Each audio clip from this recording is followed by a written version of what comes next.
Coach. With Zubac being out, you got a chance to look at, the two bigs going there. What was your thoughts on their performance tonight? I thought they both were great. I thought Mace's energy, I thought DT's energy was really good. Did some good things defensively. We know we had some tough matchups for them by putting them on some guards at times, but overall I thought their energy was great. Ty, I remember when you became the head coach and you had Paul basically be the point guard for this team. Basically, work with Chauncey Billups and run that offense, and he did a good job with that.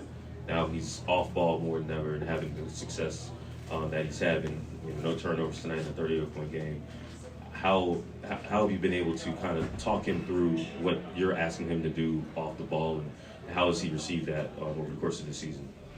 Yeah, he's been great. Him and Kawhi both, just having, less pick and roll opportunities because, like I said, we have James, who's an elite pick and roll player, and so all three of those guys have to sacrifice something, and we try to get PG in, more catch and shoots, more, elbow ISOs, Kawhi the same thing, and then, let James handle the pick and roll responsibilities of making the plays and making the right reads. And so, like I said, PG's playing off the ball. He's even more dangerous. Now he can shoot it, catch it, and drive it.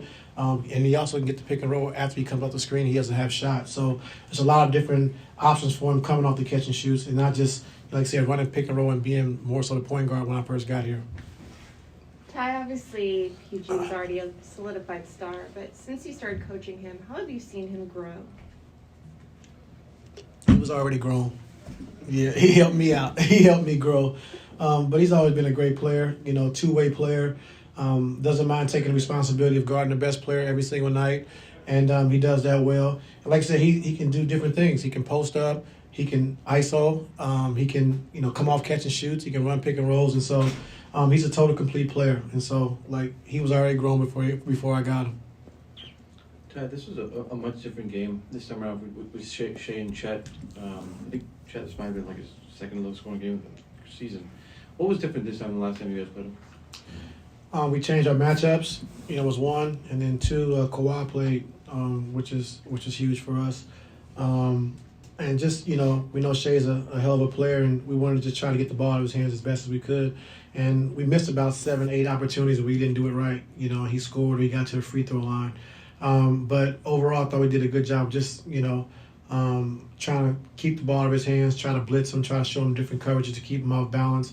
And I thought that the guys did a good job with that. And when you're dealing with a guy like Shea who can, get to the paint, get to the free throw line, he draws fouls, great mid-range shooter.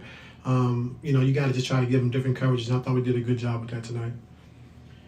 Ty, a couple times in the first half, you guys went to a zone defensively. Was that a byproduct just because Shea's so good at driving and you kind of wanted to wall that off? And also, what benefits does the zone have for you guys as a team with Kawhi and PG kind of being able to roam in that free space? Yeah, I think more so just to, change the team's rhythm. When they get into a rhythm, offensively and you're having a hard time stopping them or one play is hurting you, just showing zone a few possessions just to try to, hopefully they forget about the play that was hurting us and go to something else. And so that's why we kind of use zone for that. Just try to disrupt and, just change the rhythm of the game. And Coach, after the Sunday loss to Minnesota, you said you don't like your team's mental. Coming into the fourth quarter, you guys were up 10. They were able to cut it all the way to 1, but you guys finished strong all the way through. Did you like the way your team finished, their mental, and what you saw to close the game? Yeah, I did. I think, when you're playing against, OKC, who's the top team in the West, top team in the league, they're going to make runs. And so how are you going to respond? That's our biggest thing. And, we responded well, just going on one of our own. But, Isaiah Joe, made 2 deep threes, which, he's a great shooter.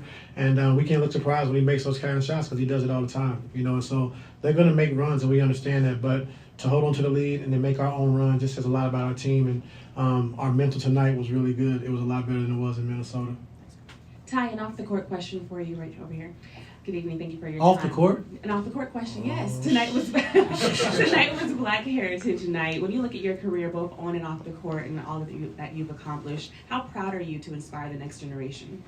I like that question. I'm very happy and to be in the position I'm in. The stage I'm on, to be able to, show, young black kids, young brown kids that, you can do something special. And for me to be coming from Mexico, Missouri, and having a chance and opportunity to work for Mr. Balmer and running a $1 billion corporation just says a lot about where I've come from and what I've been able to achieve. And so if I can do it, anyone can do it. And so I like being that role model and like being that example.